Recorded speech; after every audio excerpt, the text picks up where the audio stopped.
KUAM News Headlines is presented by Calvo's Insurance, a legacy of trust, serving Micronesia since 1938. Matson and the Adahi Tano Program. Cars Plus, home of Guam's first and only lifetime limited powertrain warranty. McDonald's of Guam, I'm loving it. And King's Restaurants, always open, always local, and serving up favorites for over 40 years.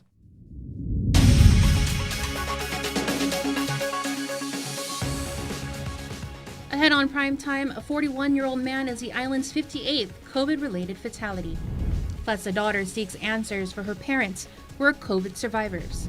And a decision has been made, and there will be no All Souls Day observance at cemeteries this year. Half a day and good evening. I'm Adriana Cotero. A 41-year-old man died early this morning, marking the island's 58th COVID-19 related fatality. According to the Joint Information Center, the man who had underlying health conditions died at 2:38 a.m. at the Guam Regional Medical City. He arrived at the hospital earlier in the morning, was swabbed and tested positive for the virus.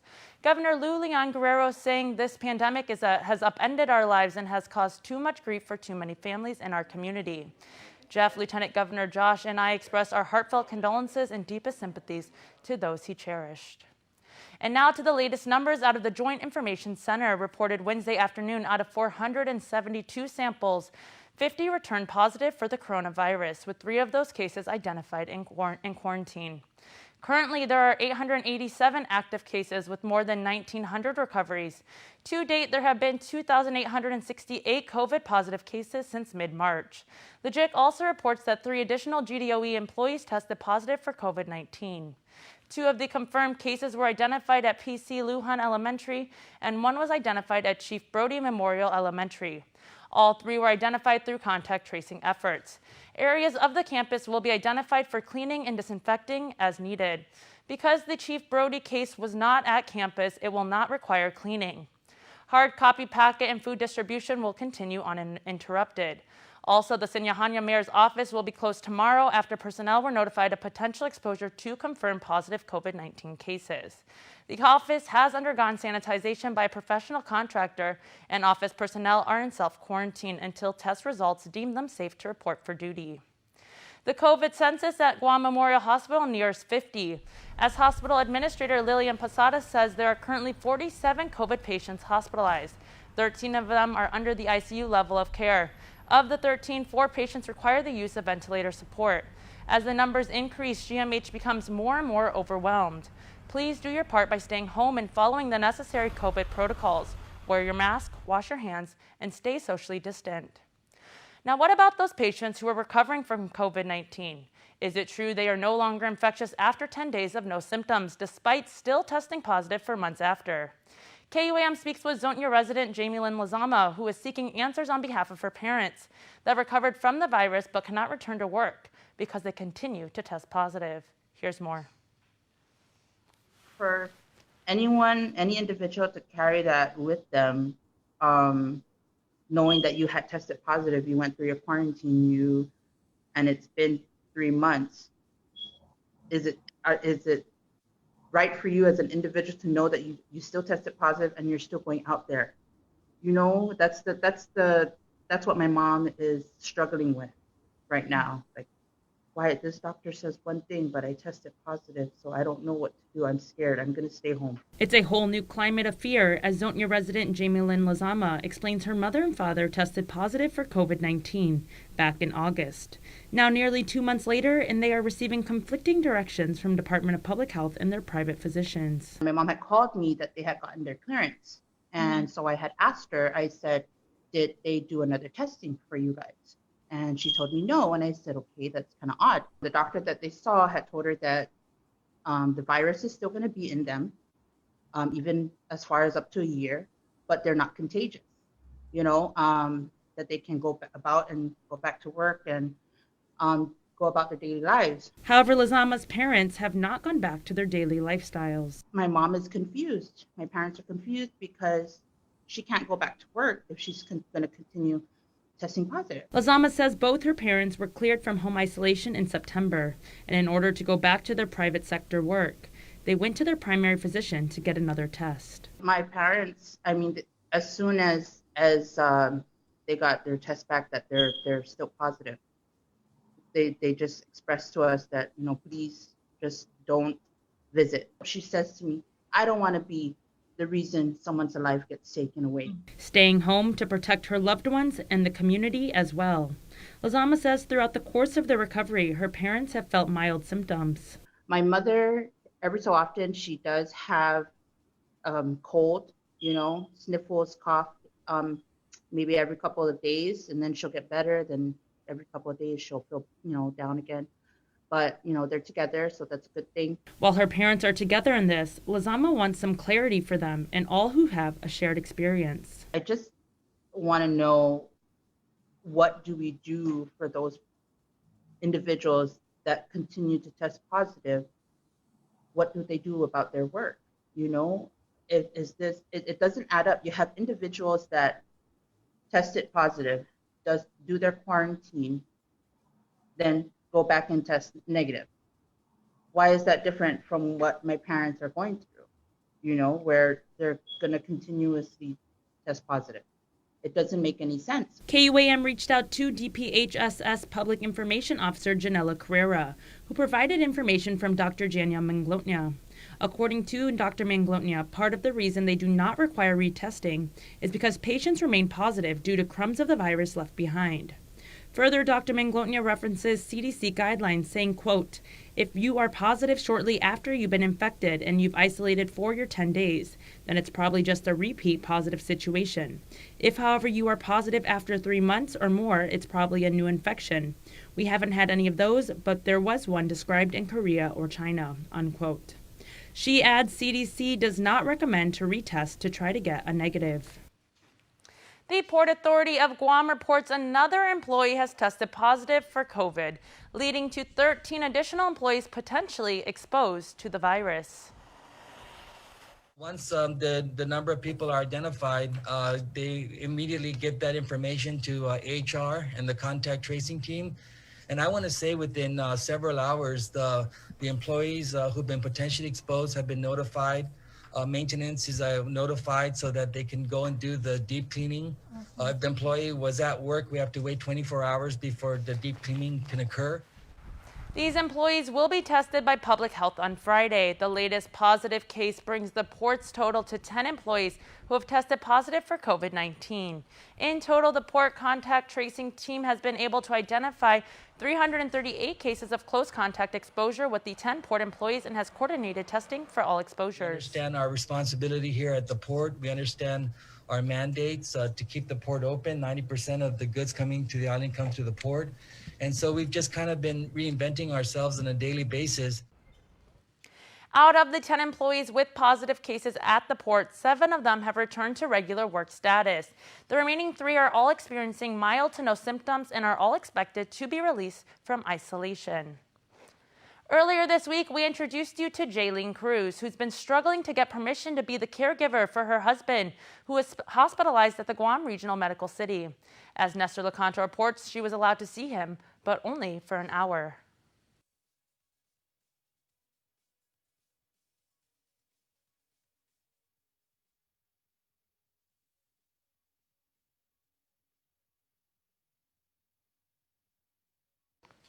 Public Health is looking into possible multiple employee COVID infections at a major local retail establishment.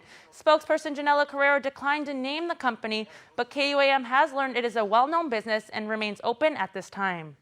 Carrera said if Public Health believes there is a threat of potential spread of COVID-19, it will step in and investigate. If there are positive cases, the establishment is required to cease operations, wait for 24 hours, and then thoroughly disinfect the premises before it reopens.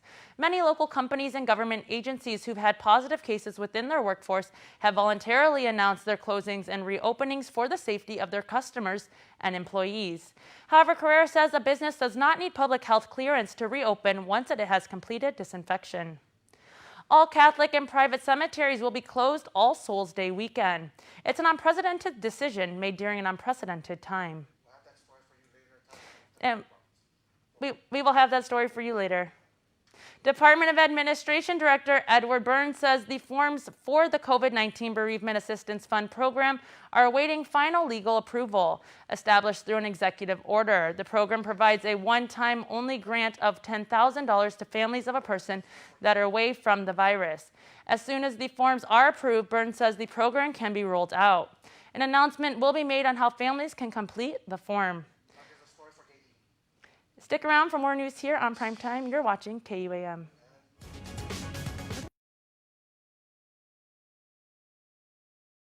"100% truck, 100% Jeep brand. The all-new Jeep Gladiator is the most capable off-road mid-size pickup truck crafted for adventure. Equipped with best-in-class towing capacity, legendary Jeep brand 4x4 capability, and backed by Guam's only lifetime powertrain warranty. Drive home in a brand new Jeep Gladiator today, starting as low as $283 per paycheck during Jeep Adventure Days. Call us at 477-7807 or visit our website at carsplusguam.com to get pre-approved today.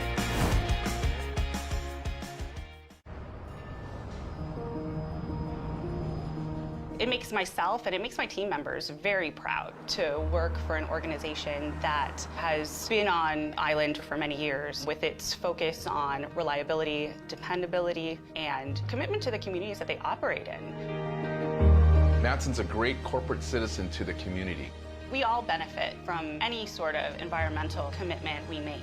One of the ways that we do that is with our Adahi Utano program. There's action behind it, and so action breeds commitment. With the Kaimana Gila coming to Guam, this brings a new age and modernization to the island. It's exciting for me because it's a brand new ship and we can carry more freight into the islands. It just shows growth for Guam and Micronesia. Matson would be nothing without its customers, and we hope to continue to serve you for decades to come.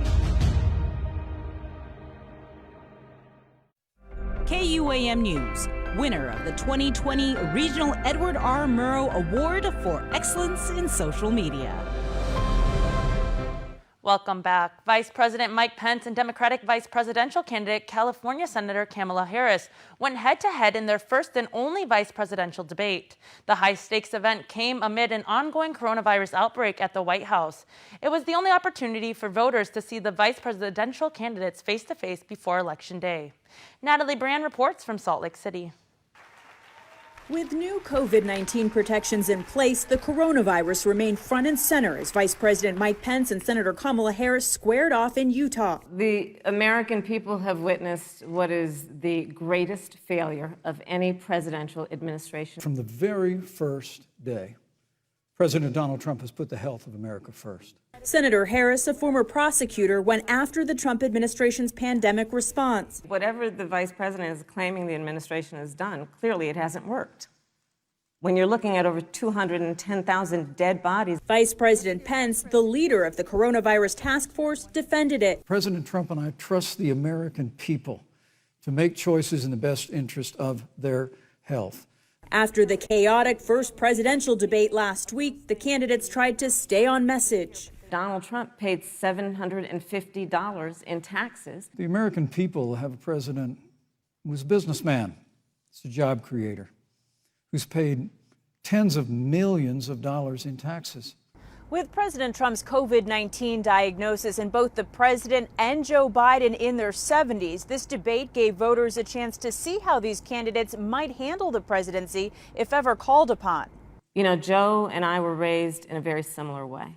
We were raised with values that are about hard work. The reality is we've got an election before the American people in the midst of this challenging year, and the stakes have never been higher, but I think the choice has never been clearer. The vice president and senator also sharply disagreed over the push to confirm Supreme Court nominee Amy Coney Barrett before Election Day. We hope she gets a fair hearing, and we particularly hope that we don't see the kind of attacks on her Christian faith that we saw before. Let the American people fill that seat in the White House, and then we'll fill that seat on the United States Supreme Court. The second presidential debate is scheduled to take place next week in the battleground state of Florida. Natalie Brand, CBS News, Salt Lake City. President Trump says he will be at the second presidential debate. Former Vice President Biden says he will only move forward if the president no longer has COVID-19. With fiscal year 2021 underway, the Mayor's Council of Guam gathered for the first time in months to discuss where they stand and how they can move forward. Although there were other items on the agenda, the main one was going through the budget, letting them know what is in store for the next, for this fiscal year. Unless we do some really take some cost-cutting measures, we will probably have a shortfall by the end of the third quarter next year. Executive Director of the Mayor's Council of Guam, Angel Sablan, highlighting a major concern for village mayors and their constituents. That concern being the budget. We requested over $12 million and we were given just a little over $9 million. So it's over a $2 million shortfall from what we requested. The greatest reduction was actually in the operations for the individual mayor's offices, which is the street maintenance fund that they use for their operations. That funding was actually reduced by 68%. And it went from $880,000 down to $240,000 for this fiscal year. So right off the bat, it just goes to show you that probably it won't even last the first quarter of this fiscal year. Sablan says that street maintenance funds are being distributed based on road mileage inventory, which he says hasn't been done in over a decade, despite constant requests. And that road mileage inventory, the last one they've done by Public Works is 2009. So we're already 11 years behind the 8 ball on that. And every year we bring up, what's the latest? How come we can't get a current one? Tamuning Mayor Luis Rivera shares in the frustration of using inaccurate data to appropriate funding. So every year I'm pleading with the new director or whoever's sitting, as the director of DPW to please update that road inventory, because that's how they base giving us our funding. And we just want what is due to the community. With no option but to pinch pennies and save where they can, village mayors will have to work with the budget that they're dealt until more attention is paid to funding for each village. Reporting for Guam's News Network, I'm Peter Santos. Thank you, Peter. Guam's homeless population continues to climb, and although the global dorm has opened to house those in need, the young ages of clients being sheltered has become an even more alarming issue. Tyler Matanani reports. Over the past couple of weeks, the Interagency Council on Homelessness has continued their search for another shelter. But as their efforts continue, the number of infants being housed at global dorms has raised concerns. We have 14 infants up there. 3 of them, Diana told me yesterday, are under 2 months old. There's a lot of work to be done, and I'm personally pressuring and making sure that we try and catch up. The council has been searching for a potential shelter in the Tamuning area, but according to Lieutenant Governor Josh Tenorio, the issue of overpricing has repeatedly delayed the process. The people that are offering are overcharging. Some of them price per motel room is going to be the same price as a hotel room at the Hyatt. I mean, it just is downright embarrassing. Along with overpricing, the lieutenant governor says many refuse to uproot to another location. Thankfully, over time, that has changed, but there are still individuals that are persistent in remaining in the Tamuning and Tumon area. The group that's in Tamuning and Tumon, that location they weren't going to move because it was away from some of their support systems, and some of them actually even had jobs. The lieutenant governor adds he does have a lead in Tamuning that is currently under inspection and is optimistic that they'll be able to get another shelter soon. He also urges the public that if anyone would like to make a donation, to contact Catholic Social Services at 635-1442. Reporting for Guam's News Network, I'm Tyler Matsanani. Pandemic mortgage relief is now available for low to moderate income homeowners. The Guam Housing Corporation announced it began accepting applications as of today. The $714,000 in funding is enough to cover 3 months' worth of payments for about 200 qualified applicants, says GHC President Alice Tahiron. If you're a household of one, your income amount cannot exceed $36,400. A family of 4, the household income cannot exceed $52,000 dollars, right? So there's you have to have your own primary home, meet the income limits, and you can qualify only if you were impacted by COVID. You were furloughed, you had a reduction in hours. So those would be really the major requirements. Applications will be accepted at the GHC office on the 5th floor of the ITC building in Tamuning. For more information, go to the GHC website at guamhousing.org or send an email to linda.tenorio@ghc.guam.gov. JJ Global Services will have to pay more than $22,000 to workers for violations of the Fair Labor Standards Act and the McNamara-O'Hara Service Contract Act. An investigation by the U.S. Department of Labor's Wage and Hour Division found that the local janitorial and ground maintenance services company and federal contractor violated federal minimum wage and overtime requirements when it failed to pay employees for all the hours that they worked. The company also violated prevailing wage requirements of the law when it failed to pay janitorial and grounds maintenance workers required prevailing wage rates, infringed benefits when they performed work for a federal contract. JJ Global Services will have to pay a penalty of $4,500 for the repeat nature of the Fair Labor Standards Act violations, having been found in violation of the same requirements in previous investigations. The latest in Mark Torrey Jr.'s case, defense counsel Jay Arreola objects to delaying trial. In the government's second try of the case, trial started back in August. However, due to the lockdown, it's since been paused. During today's status hearing in Superior Court Judge Arthur Barcenas' courtroom, Attorney Arreola argues his client's rights to a speedy trial are being violated. Torrey faces negligent homicide charges in connection to the 2015 fatal shooting of fellow police officer Albert Piolo. The court did not address the objection this morning, although it was noted that no members of the jury have reported being infected by COVID-19. A status hearing has been set for October 22nd. News from District Court: a federal indictment comes down on Carlos Enrique Salvatierra Morales for allegedly committing visa fraud over the past 3 years. Morales was indicted for conspiracy to commit visa fraud and visa fraud charges. According to court documents, since September 2017, he conspired with others to commit the offenses. And then 2 months ago, he allegedly presented a fraudulent U.S. permanent resident card to U.S. Customs and Border Protection agents during an outbound flight from Guam to Hawaii. Further in court documents, Morales is accused of knowing the card was forged, counterfeited, altered, falsely made, and unlawfully obtained.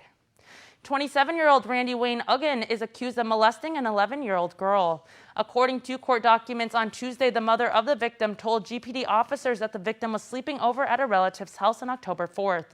The victim told officers that she awoke to Uggan sexually assaulting her. He suddenly got off the bed and ran out of the room. Uggan was charged with first-degree criminal sexual conduct as a first-degree felony. He was booked and confined. 3 magistrates' complaints came down on 21-year-old Noah Terrence John Sablan Cepeda this afternoon. Cepeda was arrested yesterday in connection to the recent Tamuning shooting. He faces numerous felony charges, including aggravated assault, criminal mischief to motor vehicle, both with special allegations attached for possession of use of a deadly weapon and the commission of a felony. As we reported, the shooting occurred last week along Governor Carlos Camacho Road, with officers arresting John Anthony Jr. McCord. According to court documents, McCord identified Cepeda as the shooter in the vehicle. Cepeda appeared for his magistrate's hearing, and it was stated by the government, quote, "There is evidence of Mr. Cepeda being the shooter," unquote. A $10,000 cash bail was set. Additionally, 2 other complaints involving family violence and strangulation charges were brought forward on Cepeda. His next court appearance was set for October 16th at 4 p.m. And coming up, more primetime news. You're watching KUAM.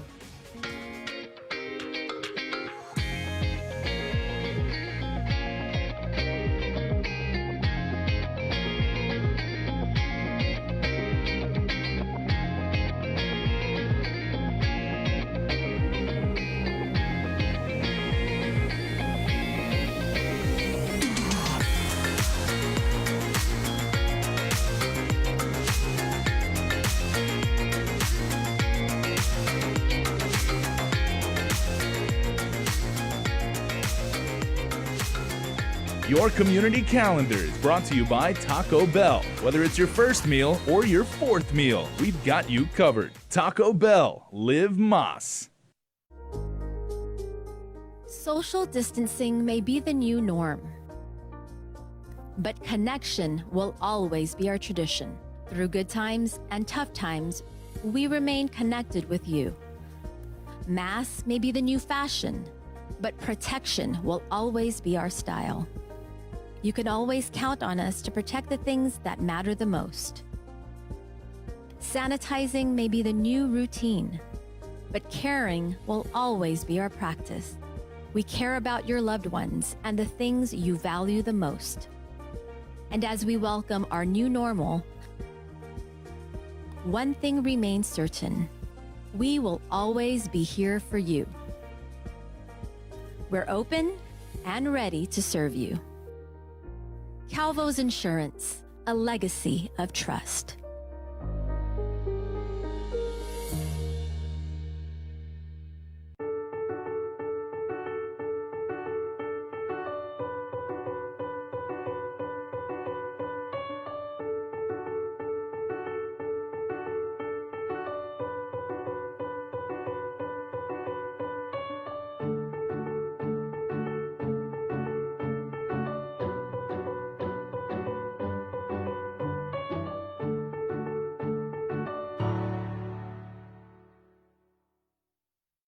Hafide Guam, this is Telo Tairigui. Fighting for you has been my honor, regardless of the politics and the challenges we faced.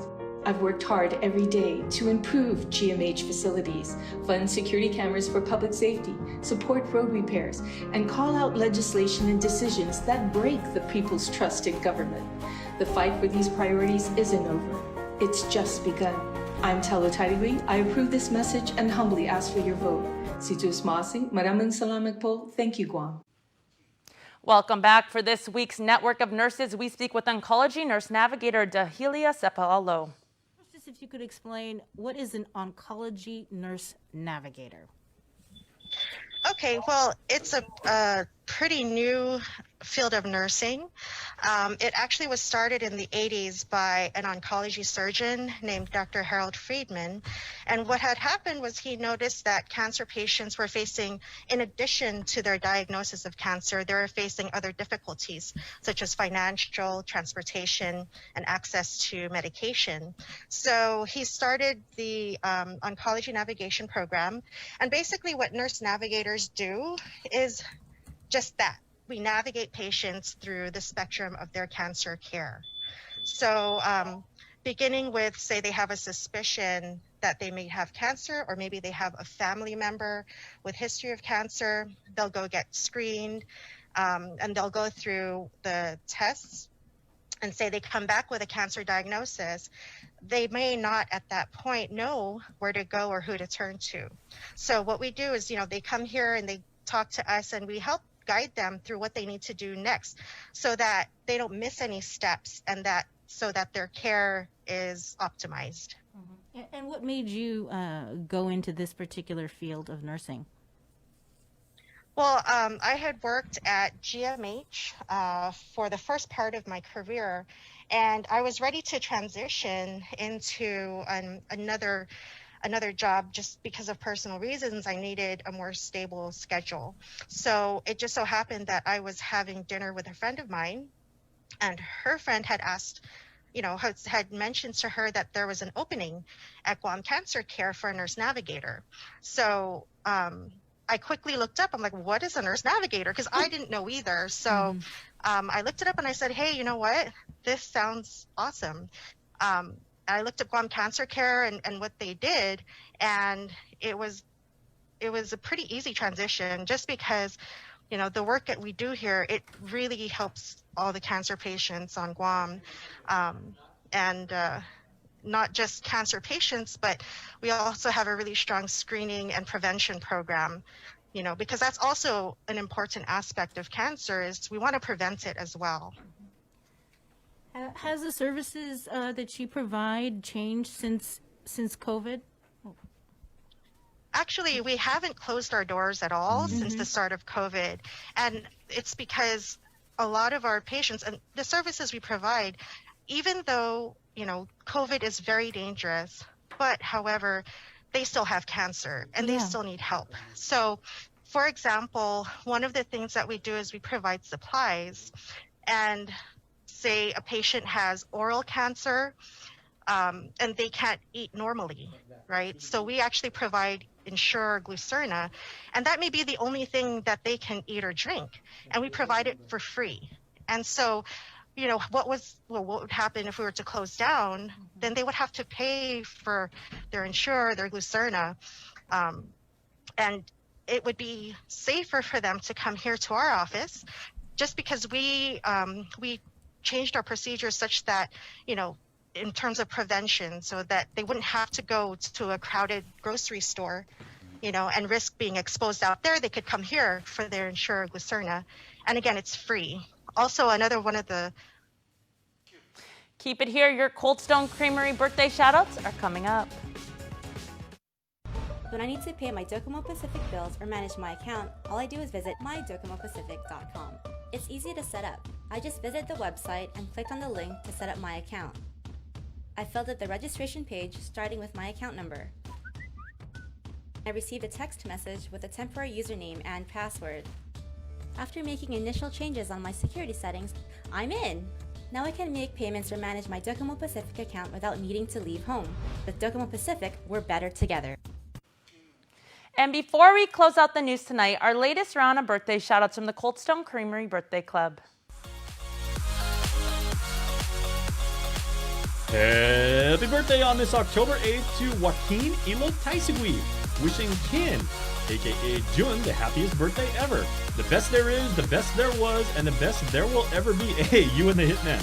Enjoy your special day. Love your honey. Net, Don, Deb, and May, Kin and Alyssa, Grands Kevin, Isabella, Kiara, Xavier, and Michael Lee, family and friends. I love that. Great shout out. Pete Matanonia, happy blessed birthday to our one and only brother Pete Matanonia from your mom and sisters.